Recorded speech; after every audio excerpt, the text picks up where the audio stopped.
This is VOA Africa.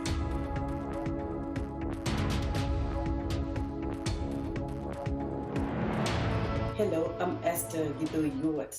It's Wednesday, July 14th. Welcome to Africa 54. We continue to work remotely because of the COVID-19 pandemic. But what hasn't changed is our commitment to bringing you the latest and most important news from the African continent and around the world. This is today's Africa 54.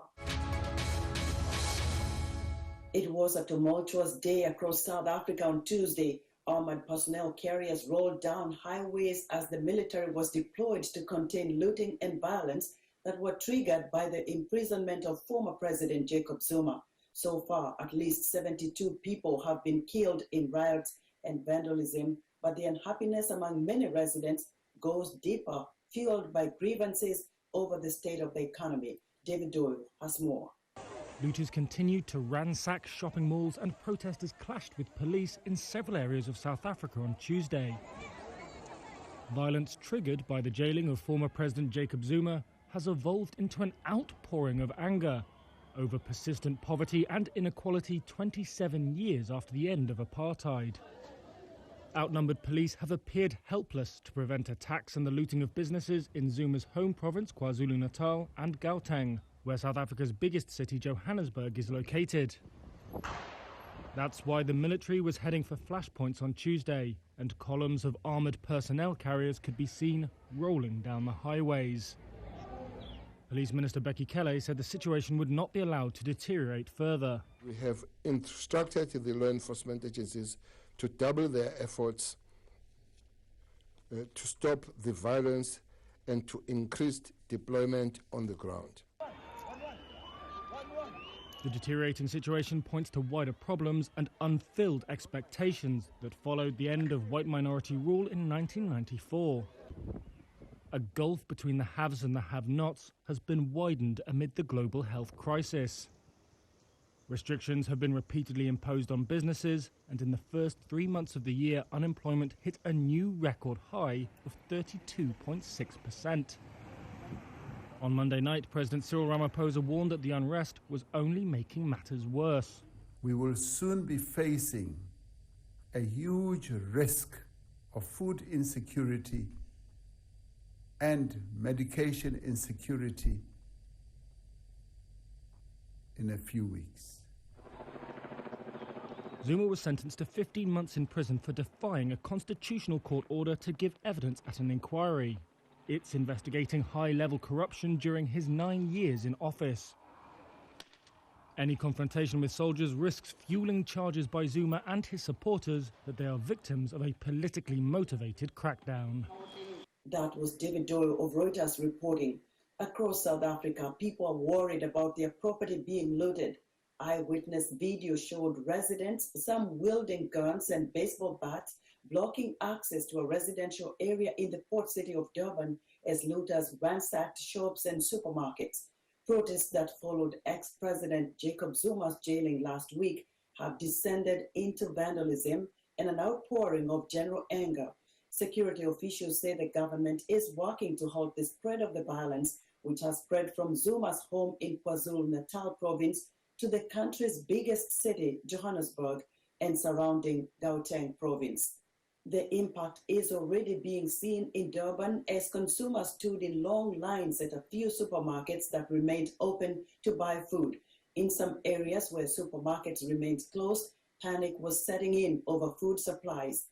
As we've mentioned, the unrest has triggered serious concerns over food and fuel supplies in parts of South Africa, as the looting and vandalism have halted exports, damaged crops, and forced food retailers to remain closed.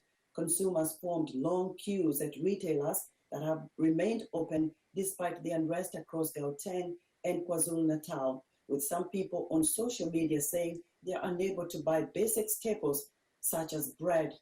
One Durban resident says he had to drive for over 6 hours from his home to fill up his car with petrol because all fuel stations in his community were damaged. 7 COVID-19 vaccines have received the green light from the World Health Organization so far. And as new variants of the coronavirus evolve, questions arise about how well each vaccine works. It can get confusing. But as VOA's Steve Baragona reports, when it comes to keeping people out of the hospital and the grave, any shot will help. With the Delta variant surging, reports show even some vaccinated people are getting infected with the COVID-19 virus. But those infections are mostly mild. All the vaccines are still working by the most important measure, experts say. They're very effective in doing what we want them to do, which is protect people from serious illness and death. A rash of infections in Israel raised concerns recently that some vaccines are weaker against the Delta variant. But Powderly tells VOA the shots are preventing the worst cases, as a surge in his home state of Missouri is showing. They are seeing infections just like the Israelis saw in people who are vaccinated, but they're not seeing anybody coming into the hospital. All of their hospitalizations and unfortunately all of their deaths are in people who have not been vaccinated. Some of the shots are better than others at priming the immune system. The mRNA vaccines from Moderna and Pfizer generally seem to produce the most antibodies, followed by the viral vector vaccines, Johnson & Johnson, the Oxford University AstraZeneca vaccine, and Russia's Sputnik V.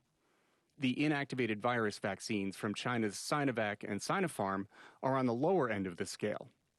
All of them produce enough antibodies to fight the original strain, but antibody levels start to matter more against the variants, experts say.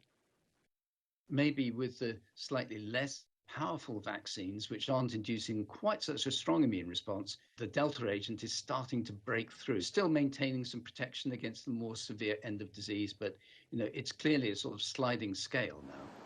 And the Pfizer, Moderna, AstraZeneca, J&J, and Sputnik V vaccines all seem to be better than Sinopharm and Sinovac at activating the body's second line of defense, called T cells.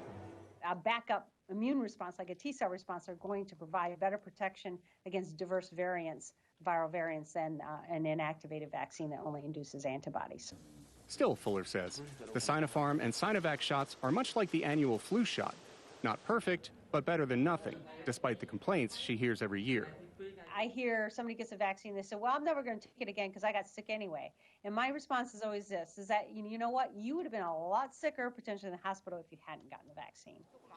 And she says all the shots help slow the spread of the virus, which means fewer chances for dangerous variants to evolve. Steve Baragona, VOA News.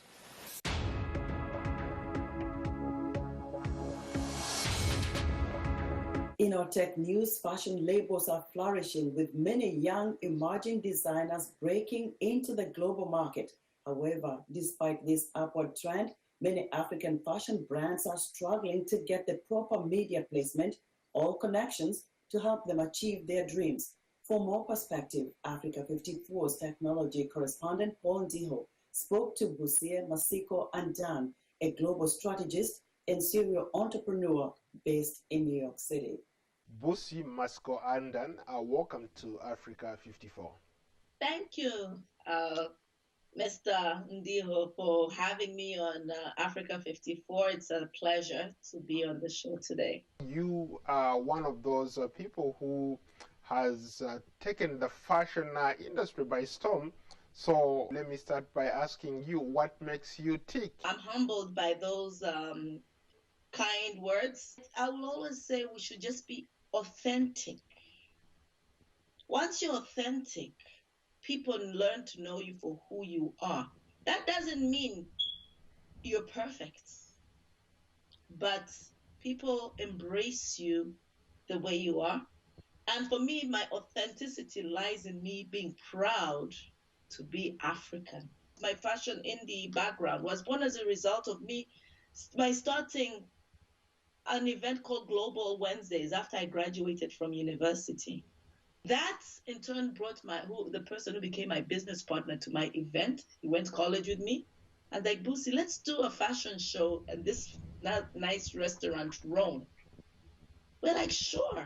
We did an event, and that was the precursor to Fashion Indie. So we used to bring awareness to emerging designers, showing them how to move from creativity to making a decent income from fashion.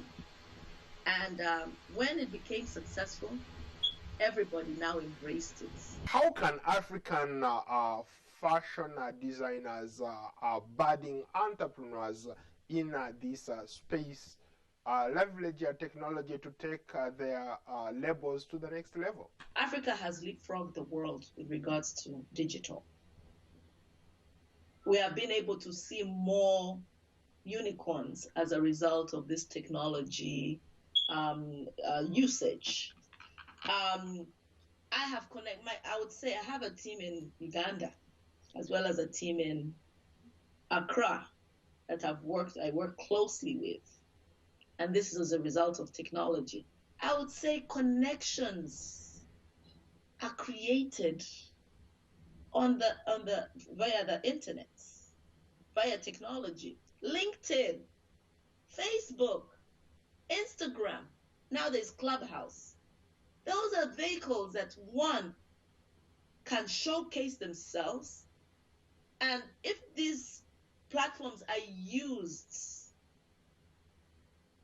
efficiently and effectively, you can get a lot. Not just pitching somebody an idea, but rather trying to develop relationships. When you talk to some of these people in the fashion industry, what are some of their challenges? What are people talking about? What are they showcasing?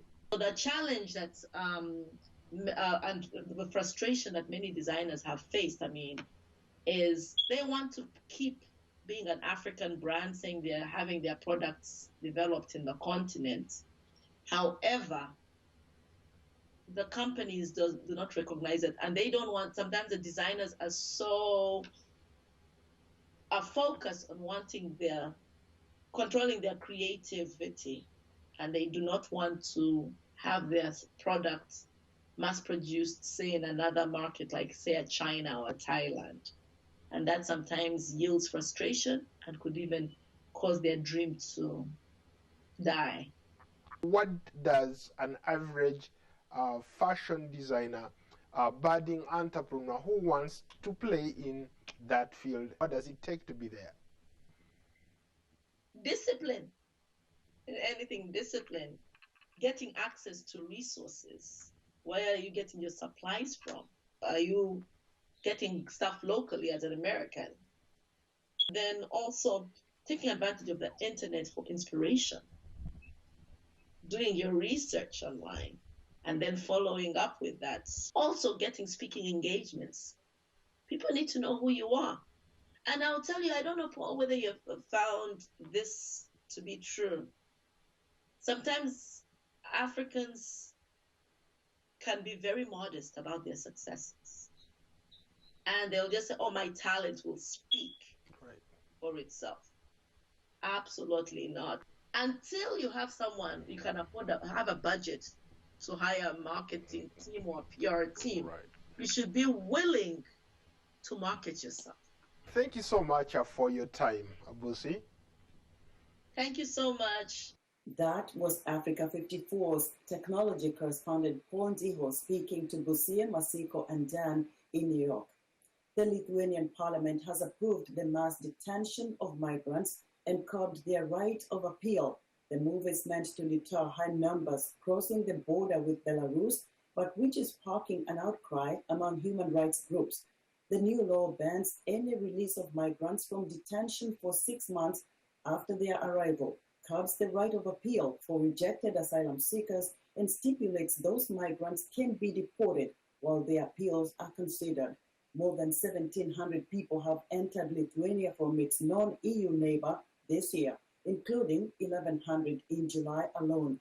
A Lithuanian Red Cross spokeswoman says changes to the law potentially violated migrants' human rights and did not comply with European Union law. The spokeswoman says she is concerned detainees will be left without services, information, or access to NGOs working on migrants and refugees' rights. Tell us what you think about Africa 54 and the stories we covered during the discussion on Facebook. Our address is Africa 54. We're also streaming our broadcast live on Facebook. Please watch and share our show with your friends. Also check out our headlines 24/7 on voaafrica.com. Next up, why a doctor in the United States changed his mind on the use of medical marijuana. We'll be right back.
Welcome back to Africa 54.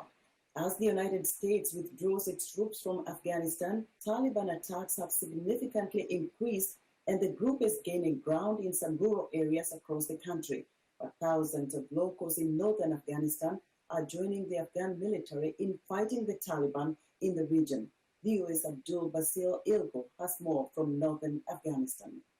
Clashes between the Afghan National Security Forces and the Taliban continue around northern Afghanistan's Jawzjan province. Local authorities say the fighting is within 30 kilometers of Jawzjan's capital, city of Shurbagan, which houses over half of the province's population. Local militia forces have joined the Afghan military to defend their region against the Taliban. These Uzbeks are facing the Taliban, and our people should not worry. We will drive the enemy out of the village soon. While the Taliban continue to press hard in rural areas, local Afghan National Army commanders in Shurbagan city say that the Taliban have taken casualties in recent days and assure the locals that they will defend the region. The Afghan people need to know that the military will sacrifice their blood and not hand over ground to the enemy. Meanwhile, city residents took to the streets in support of the military and say that they will take part in the fighting if the government allows it. We will uphold the rule of law and territorial integrity, and we will stand by our soldiers and protect them. Everyone, young and old, depends on us to defend our country. We support our brothers. We will not allow looters to loot our property. The local government says it is working on a plan to send volunteers to the front. We thank and support those who have united to defend Afghanistan. The Taliban had not yet commented on the clashes in the outskirts of Shurbagan. For Abdul in Shurbagan, Afghanistan, Miguel Amaya, VOA News. The top U.S. general in Afghanistan has stepped down from his post as Taliban fighters continue to make gains across the war-torn country. VOA Pentagon correspondent Kalabab reports. The official end date of the U.S. troop withdrawal from Afghanistan will be August 31st. But a small military ceremony in Kabul was a symbolic end to America's nearly 20 years of war there. General Frank McKenzie, the top U.S. military officer for the Middle East, called it an important milestone. But it's not the end of the story. It's rather the end of a chapter. More chapters will be written and the narrative will continue. The withdrawal is more than 90% complete, according to the military, with most Americans and equipment already gone. General Austin Scott Miller, the longest-serving U.S. commander in Afghanistan, is leaving too, with this ceremony marking the end of his command. As I depart Afghanistan, I believe that it's very appropriate to remember sacrifice. The countries that have served here, many have lost service members, civilians. Our Afghan partners have lost service members. They've lost civilians. Our job is now just not to forget. The Pentagon says it is planning another ceremony to honor the 800,000 American troops who served in Afghanistan, without offering further details. U.S. troops entered the country in 2001. targeting bases where al-Qaeda terrorists trained to launch the September 11th attacks that killed nearly 3,000 people. We did not go to Afghanistan to nation build, and it's the right and the responsibility of Afghan people alone to decide their future and how they want to run their country. The Taliban, who were toppled for harboring al-Qaeda terrorists, have accelerated attacks against Afghan forces since President Biden's ordered withdrawal began. They've nearly tripled the number of districts they control since May 1st, from about 75 to now more than 210 of Afghanistan's 407 districts, according to the Foundation for Defense of Democracy's Long War Journal. What I tell the Taliban is they're responsible too. The violence that's going on is against the will of the Afghan people, and it needs to stop. After August 31st, the Pentagon will continue to support Afghan forces financially and through aircraft maintenance support from outside the nation. We're going to be giving them another 37 Black Hawk helicopters. That's more than they have right now. So in effect, doubling their attack helicopter capability. We're purchasing for them 3 more Super Tucano strike aircraft, fixed-wing strike aircraft. Kirby and others say they are worried about Taliban military advances. We are certainly concerned about the prospect that the social, economic, political progress that has been made in Afghanistan over the last 20 years could be harmed or put at peril. But it's uncertain whether Afghan forces, who have greater numbers and more sophisticated equipment, will turn back the Taliban tide. Carla Babb, VOA News, the Pentagon. While still banned by federal law, medical marijuana and cannabis programs are making inroads in the U.S. at the state level, with some doctors helping lead the way. VOA's Aaron Fedor talks to one of them from Boston, who learned a lot on the topic from his patients. How have things been going as far as your back? I remember you had some back trouble that was getting in the way of your work.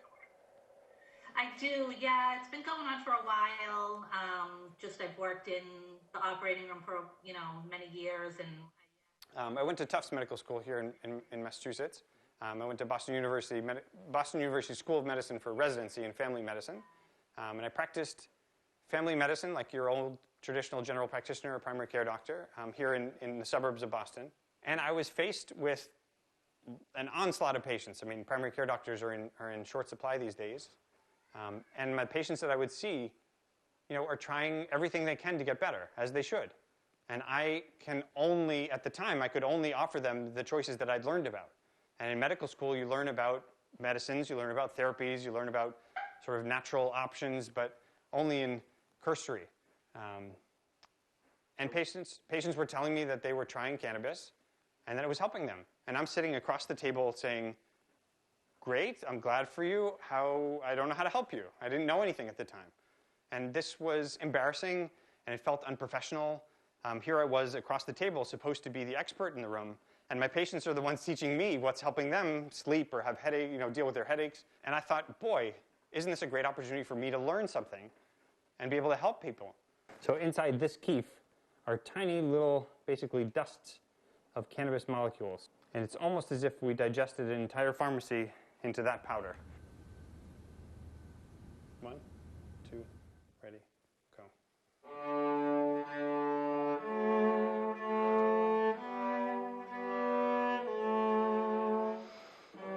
I've built the largest cannabis library of published medical journals anywhere in the world. And I put it on a Google Drive that everybody else in the world who wants to read can follow along. They can read the material same like I'm reading. And I started to tease out, okay, what kinds of things do we know about THC? And I would write it down. And what kinds of things are we learning about CBC? And I would write that down. And as I'm learning, I'm also organizing so that I can build an infrastructure to teach people. I think if you look at the last 3 years, cannabis has already revolutionized the world. I mean, we have all but 3 states now that have some form of cannabis accepted legally by the state. And that used to be nothing. And so we've already come a tremendous amount. I think to go past the finish line, we're going to need doctors to buy in. And in order for doctors to buy in, they need to be educated. So one of the things that I tried to do was not confront them as a pom-pom cheerleader, that cannabis is all great, because it's not all great. It's a tool in a toolbox. There are many other things that work for people.